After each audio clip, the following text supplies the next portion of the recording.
한나라 군대 제후군들은 보나마나 자기의 병력만 믿고 지들이 어쩔 건데 방비태세나 이런 부분도 아마 무관심하거나 제대로 이런 것들이 이루어지지 않았겠죠. 그야말로 몇십만 명이 단지 4만 명한테 박살이 나는 그런 대사륙전이 팽성전투의 결과였습니다.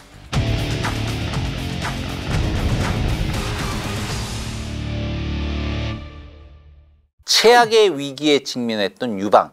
어떻게 하면 이 위기에서 벗어날 수 있을까? 유방과 항우의 또 다른 정면 대결, 평양 전투를 다뤄보도록 하겠습니다. 유방 자신은 궁리를 했겠죠. 어떻게 하면 이 초나라 군대를 흐트러뜨려 놓을까 하는 것이 이제 문제일 텐데요. 본인이 그 걱정을 하기에 앞서서 초나라 군대한테 깨지고 제후국 연합국도 와해가 됐죠. 그러고 나면 사람들이 어떻게 생각할까요?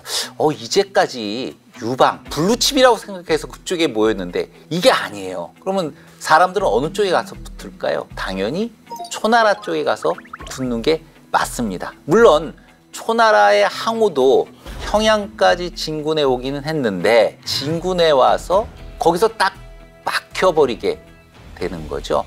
그러면 왜 하필이면 평양을 점령 못하고 거기서 막혀버렸을까? 사실 유방은 평양에 진나라에 있는 노약자까지 동원된 군대를 받았을 뿐 아니라 이제 패잔병도 수습했겠죠. 나아가서 사실은 장암이 근거지였던 이 패구성에 수공을 가해서 완전히 성을 잠기게 만들어 버렸거든요. 장암이 못 지킬 걸 알고 본인 스스로 자결을 했습니다. 그리고 이제 항복을 한 거죠, 결국은. 그렇게 됐기 때문에 이 장암 밑에 있는 관중 출신의 병사들을 동원해서 평양을 방어를 하는데 성공할 수 있었던 거죠.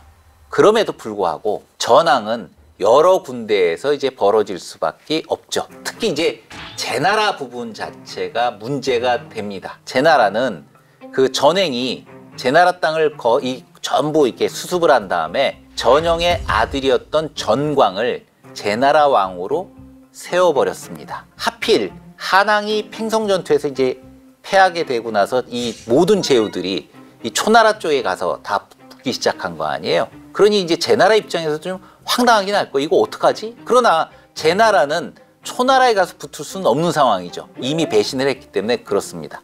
한고조 3년에 위표가 부모의 병을 좀 내가 돌봐야 되겠다 라고 하면서 슬그머니 자리에 빠지고 난 다음에요.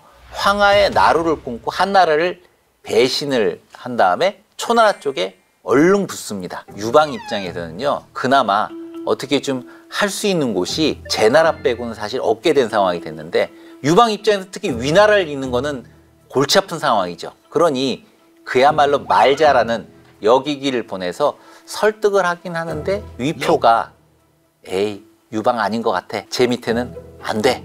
라고 생각을 해서 붙지를 않는 겁니다. 자, 그러니 설득을 하는 회유책이 안 되니 그 다음엔 강경책을 쓸 수밖에 없죠. 장군이었던 한신을 보내서 위나라를 깨버리고 그 다음에 조나라를 공략해서 진여와 조왕을 죽이게 됩니다. 여기에 관련된 자세한 이야기는 한신편에서 제가 말씀을 드리겠습니다. 자, 이후 유방은 평양을 중심으로 어쨌든 항우한테 계속 대립을 하고 있는데 초나라도 어떻게 이 평양을 못 해보고 한 1년 정도 이렇게 대처를 한 상황이 지속이 되고 있는 거죠. 그러면 팽성대전에 승리한 항우가 왜 함양에서 이렇게 지지분인했을까요? 거기는 이제 이유가 있습니다. 일단 한나라군은 이 황하로 이어지는 보급로를 만들어서 오산이라고 하는 곳에 있는 큰 곡물창고, 그곳에 이 곡물을 갖다 수송을 해서 보급을 받기 시작하니까 일단 보급이 원활한 거예요. 초나라 군대는 사실 뭐가 문제냐면 어쨌든 배후에 지금 제나라가 있어서 병력을 전체를 평양으로 집중시킬 수가 없는 상황. 그리고 이 초나라 입장에서는 사실은 이 공성전, 벌판에서 아마 정면 대결을 했으면 보나마나 항우가 박살을 냈을 텐데 이 공성전 부분에서는 계속 문제가 되고 있는 게 제가 볼 땐 항우 부대가 숫자도 많지 않았을 뿐 아니라 보급 자체도 원활하지가 않았을 겁니다. 이렇기 때문에 거의 1년 정도를 그냥 대처한 상태로 갔던 거죠. 자, 그러나 항우도 이제 눈치를 챈 거죠. 유방이 버티고 있는 가장 큰 이유는 저 보급 때문에 그런 거야. 그러니 보급로를 끊어버리면 되겠다. 결국은 보급로를 공략해서 군량을 끊게 되죠. 이 유방 입장에서는 이제 호나에 몰리기 시작했다는 뜻입니다. 포위도 되어 있는데 군량까지 없어진다? 자, 이럴 때 할 수 있는 방법, 항우한테 편지를 보내서 우리 서로 화해를 하자. 그 화해의 내용은 딴 게 아니에요. 형양을 기준으로 해서 서쪽은 우리 거, 동쪽은 네가 다 알아서 해. 이 항우도 좀 흔들렸을 거예요. 왜 그러냐면 형양을 점령하기는 지금 쉬운 상태는 아닙니다. 비록 보급로를 끊었다고 하지만 형양성 안에 상황을 알 수 없는 상태에서 이 상태가 계속 지속된다는 건 제 나라 문제가 남겨진 상태, 그리고 여기저기 반란들이 일어난 상태, 이런 것들을 계속 놔둘 수가 없는 상황에서 그러면 차라리 유방의 제안을 받아들일까?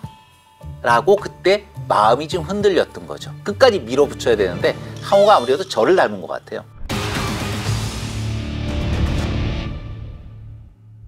그런데 하필이면 이때 범증이 반대를 한 거죠. 형양 포위전 계속해야 됩니다. 어이구, 이거 유방 입장에서 정말 큰일 났죠. 그래서 진평의 계책을 이용해서 범증과 항우 사이를 이간질을 시키게 되는 거죠. 마치 범증이 유방과 개인적으로 몰래 통하는 것처럼 그런 계책을 만든 건데요.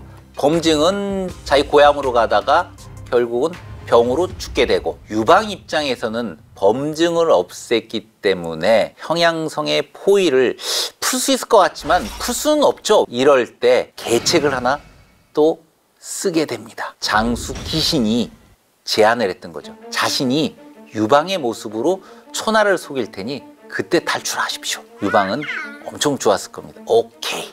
밤중에 형양성 동쪽문에 여성 2,000명을, 유방 아주 좀 야비해요. 여성 2,000명을 갑옷을 입힌 채 내보냈죠. 그러니까 형양성에서 군대가 쏟아져 나온다고 생각했을 거 아니에요. 그러니까 초나라 군대가 이쪽으로 모여서 공략을 시작합니다. 기신도 황색 비단으로 장식한 수레에, 천자의 수레 왼쪽에 꼽던 깃발입니다. 좌두기라고도 있습니다. 두기라고 얘기를 하기 때문에 그 깃발 꽂힌 수레를 타고 나간 거예요. 초나라 입장에서 보면 아싸, 드디어 안에 웅크리고 있던 유방이 나왔구나. 드디어 항복을 하는구나. 만세! 구경 가자! 그리고 다 구경을 가서 갑옷 안에 딱 보니 전부 여성이죠. 유방인 줄 알았는데 안에 보니 딴 사람이 타고 있네. 귀신이었습니다. 귀신이 아니라 귀신 아니에요? 그 정도. 귀신이죠. 항우 입장에서는 아마 어땠을까요? 우와, 열받아. 항우 입장에서는 너무 열이 받아서 귀신을, 좀 끔찍한 얘기입니다만, 화형을 시켜버리죠. 유방은 그 동문으로 간 틈을 이용해서 서쪽 문으로 기병 수십 명만 데리고, 탈출의 기제라니까요. 성고라고 하는 곳으로 도망을 가버립니다. 항우 입장에서는 이참에 도망간 유방을 쫓아가야 되는데 하필 그때 팽월이 이 초나라로 침입해 들어오니까 에이씨, 일단 팽월부터 내가 끝내야지. 가서 팽월을 격파하고 다시 형양으로 돌아오는데, 형양도 그냥 있었던 거는 아니죠. 어쨌든 그 지켜야 되니까 수비대를 만들어 놨습니다. 어사대부였던 주가, 그 다음에 종공, 그리고 위표, 이렇게 이제 형양을 지키게 한 거죠. 그런데 위표는 위나라 왕이잖아요. 근데 주가하고 종공은 나라를 배신한 왕, 즉 위나라 왕인 위표를 얘기합니다. 그렇기 때문에 얘를 놔둘 수가 없다. 죽이게 된 거죠. 안에 사실은 내분이 일어났다는 이야기입니다. 항우가 당연히 형양성을 함락시키는데 문제가 없었죠. 내분까지 일어났는데 뭐 이거를 함락을 못 시킬 리가 없죠.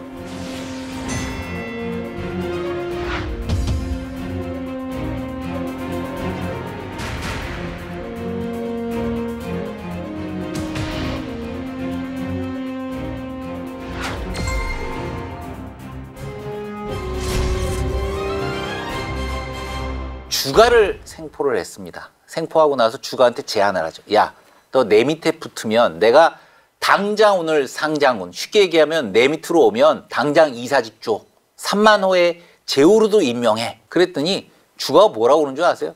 야, 이 짜스가, 너 나쁜 놈이야. 네가 빨리 유방한테 항복하라고. 지금 너 항복 안 하면 나중에 그야말로 네 목숨은 없어. 항우가 너무 화가 나가지고 주가와 종공을 죽이게 됩니다. 왜 이들은 유방을 위해서 목숨을 버릴까요? 기신, 주가, 저 같으면 너 항복해. 상장군도 주고 제후루도 임명해 줄 거야. 저 같으면 네, 고맙습니다. 그리고 얼른 그 밑에 가서 붙을 텐데 일단 죽기 싫잖아요. 목숨도 아깝고. 왜 그랬을까요? 도대체 두 사람은. 만약에 팩트라고 얘기한다면 이 차이가 항우와 유방의 운명을 가르는 결정적인 키워드라고도 할 수가 있습니다. 주군을 위해서 스스로 희생하고 목숨을 바치겠다. 쉽지가 않죠. 그런데 사람이 살다 보면 자기 위에 모시고 있는 사람이 참 너무도 훌륭하고 자기한테 너무도 잘해주고 자기 가족들에게까지 너무도 신경을 써주면 나는 그 사람을 위해서 목숨을 바치겠다라고 생각할 각오. 물론 뭐 현실, 요즘 현대사회는 그런 정도까지는 아니지만 최선을 다하겠다는 생각을 가질 수 있도록 만드는 능력. 그게 바로 유방의 능력입니다. 탈출을 해서 이제 유방이 다시 한번 그럼 재기를 하나요? 이게 쉽지가 않죠. 상황 자체가 벌써 크게 깨졌습니다. 그러니 결국은 관중에서 이 남은 병사들 다 탈탈 털어서 다시 한번 나가려고 하는데 그때 원시성을 갖고 있는 유생이 나타나서 유방에게 하나의 제안을 합니다. 나가게 되게 되면 황후가 틀림없이 너를 추격하기 위해서 남하를 해올 거다. 이럴 때 직접 부딪히지 말고 형양과 성고를 어찌됐든 쉬게 하도록 만들고 가능하면 1차적으로는 지금은 힘을 기르는 쪽에 힘을 쓰도록 하고 대신 다른 스트라이커를 이용해라. 그 스트라이커가 바로 한신이죠. 장량, 소와 함께 한나라 3대 개국공신으로 손꼽히는 인물. 여러분 오래 기다리셨죠? 천재 전략가 한신 이야기입니다.